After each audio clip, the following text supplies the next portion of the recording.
dari Jogja. Dari Jogja. Jogja. Ya. Tapi kelahiran saya dari wilayah Klego Boyolali. Saya akan tanya Ustadz tentang dulu kan saya bekas ini suka muadzin. Habis muadzin itu terus singiran itu loh Ustadz. Jadi muadzin terus? Ya, terus singiran gitu. Singiran di ya pujian-pujian itu, pujian itu. Nah itu larangan singiran itu ada nggak gitu? Dan bertentangan dengan Quran ayat berapa dan surat berapa gitu. Sudah itu yang saya tanyakan. Dan kedua tentang profesi saya Ustadz. Saya tuh profesi saya itu penjahit. Penjahit. Ya. Kebetulan saya menguasai seluruh baju, termasuk baju laki dan wanita, termasuk kebaya segala macam itu. Ya. Nah, yang saya tanyakan itu mengukur baju wanita itu bagaimana hukumnya? Soalnya itu Ustadz. Ada yang kalau kebaya Kartini apa klasik itu mintanya ukur pres badan itu. Sampai kadang-kadang ada yang cuma pakai singlet itu loh Ustadz. Itu gimana hukumnya itu? Ya. Terus ketiga Ustadz. Saya itu nuwun sewu. Sebelum saya ngaji ke sini, saya itu pemusik gitu. Saya mimpin gitu.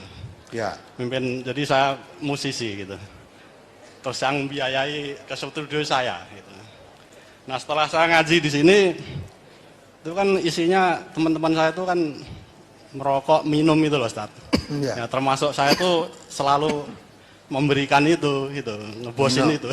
Minum juga? Ya dulu gitu Ustaz, ya saya jujur aja gitu. Terus sekarang saya tahu ngaji di sini nih stop, merokok juga stop sampai langsung itu spontan sampai sekarang udah hampir 3 tahun lebih. Tapi kamu ikut ya? Minum juga waktu itu? Iya gitu. Tapi sekarang habis itu bisa stop total. Dulu pun sholat pun gitu. Ya kalau eling berling gitu. Ya. Setelah saya ngaji sini, alhamdulillah saya belum pernah ninggal sholat gitu. Nah, yang saya kapan mau meninggalkan kapan? Ya. Mudah-mudahan tidak meninggalkan lagi Ustaz. Sampai mati. Belum pernah itu mungkin masih mau akan meninggalkan lagi. Ya terus? Itu apa sekarang ini bagaimana tentang musik itu Ustaz? Apa ada larangannya, apa perlu ditinggalkan, apa bagaimana gitu? Ya. Soalnya sekarang udah fokus, pokoknya saya udah fokus mengaji di Al-Quran Sunnah ini. Terus yang keempat, hadis tentang ayah Nabi gitu, yang mendoakan ayahnya dan ibunya itu, apa sudah diglosorkan? Kalau sudah diglosorkan itu glosor tahun berapa gitu. Yang kelima, apa ada keterangannya tentang jumlah penduduk surga dan neraka itu jumlahnya kira-kira berapa itu perbandingannya itu loh Ustaz. Soalnya kalau saya sendiri merasakan gitu loh Ustaz, ya seperti saya kumpul di pemusik itu kan waduh bagaimana banyaknya orang minum, banyaknya orang merokok kayak gitu tuh. Nah itu kalau menurut saudara banyak orang minum itu nanti menjadi penduduk mana itu? Ya penduduk neraka itu. Ya. Kurang lebihnya itu aja Ustaz. Mohon maaf dan kalau ada kekurangannya. Ya. Assalamualaikum warahmatullahi wabarakatuh. Assalamualaikum warahmatullahi wabarakatuh. Jadi larangan pujian sesudah adzan itu larangannya tidak ada pujian. Ya. Wong pujian kok. Muji-muji tombo ati ana 5 barang itu dah. Nah, hanya larangannya kalau ada orang sholat itu akan mengganggu. Ya, ada di masjid itu kan tempat orang sholat, mungkin datang sholat sunnah. Kalau ada orang sholat itu kita tidak boleh suara keras-keras saja nggak boleh. Jadi larangannya bukan larangan pujian atau siiran tadi ya. Larangannya mengganggu orang yang sedang sholat. Di masjid itu sholat, kalau sedang sholat kita harus diam. Ya kok malah singiran, ya. Nah itu, jadi larangannya bukan singirannya, tapi larangannya mengganggu orang sholat tadi. Orang sholat. Kemudian, apa tadi? Nah, jadi tukang penjahit, mengukur perempuan gek ora klamben sisan nganggo singlet tok. Ya kalau begitu ukurnya sing suwe. Kalau mengukur baju wanita boleh enggak toh? Boleh ngukur baju boleh. Aja ngukur sing dibajoni. Ukur baju boleh. Selamat kalau ada orang mendandake di situ, tolong bajunya yang pas yang mana tak ukure bajune. Lah gitu lebih selamat. Atau kalau memang minta diukur langsung, kamu mendidik istrimu. Kalau ada wanita yang dandake, istrimu suruh ngukur. Ukur ya.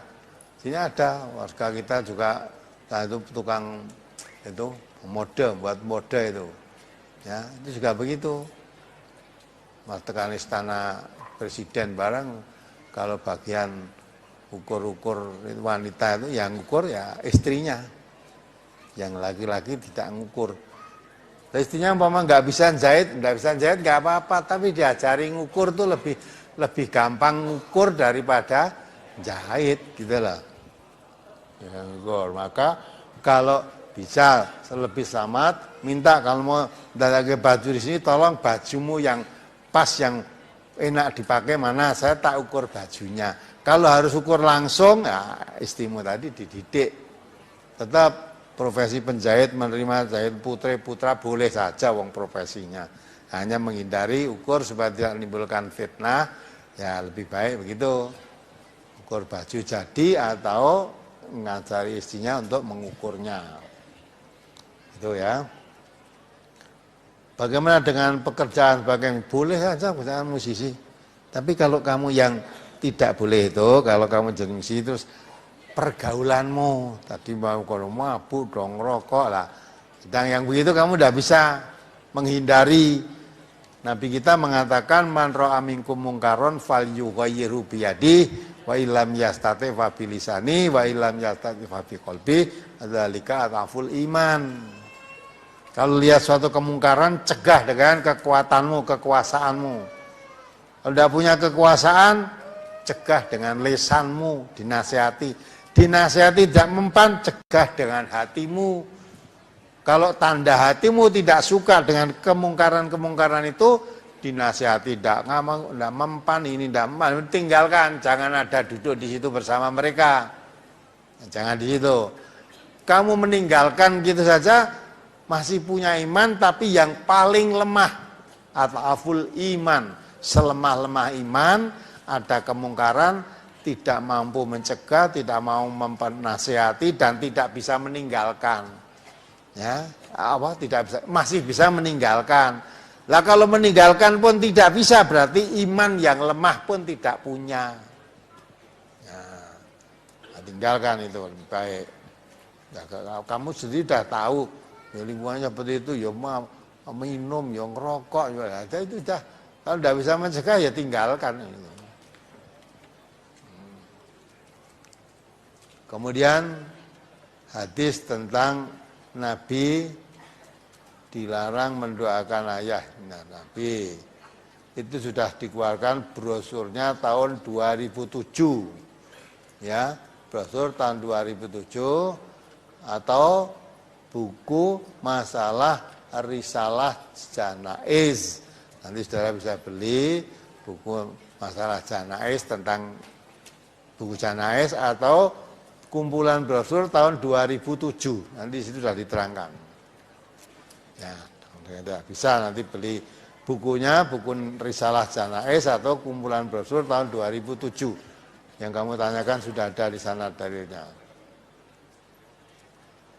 Apakah ada keterangan jumlah penduduk surga dan neraka? Ada, tetapi jumlah bilangannya tidak diterangkan. Hanya keterangannya penduduk neraka itu lebih banyak daripada penduduk surga. Nabi mengatakan umatnya Nabi itu pecah menjadi 73 golongan. Kalau Bani Israil dulu menjadi 72, umat Nabi 73. Ya. 73 itu yang 72 masuk neraka, yang satu saja yang masuk surga. Berarti kan banyak yang masuk neraka. Perbandingannya 72 banding 1. Terus sahabat bertanya, yang satu itu yang mana ya Rasulullah? Golongan mana yang satu itu? Ya, wahya al-jamaah. Itu umat Islam yang hidupnya berjamaah. Yang dimaksud jamaah bagaimana? Ma'ana alaihi wa ashabihi. Yang mengikuti Nabi dan sahabat-sahabat Nabi. Ya. Maka Nabi mengatakan juga, semua umatku masuk surga. Kecuali yang tidak. Ternyata yang tidak mau yang lebih banyak malah. Ya. Terus sahabat bertanya, siapa yang tidak mau masuk surga ya Rasulullah? Nabi mengatakan, man ato'ani takholal jannah. Siapa yang mentaati aku masuk surga.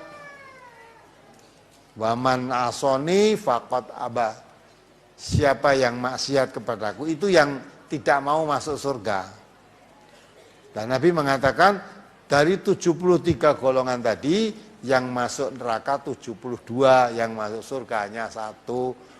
Jadi sebanyak umat Islam ini yang mau mengikuti sunnah Nabi dan sunnah sahabat-sahabat Nabi, perbandingannya banyak yang tidak mau mengikuti.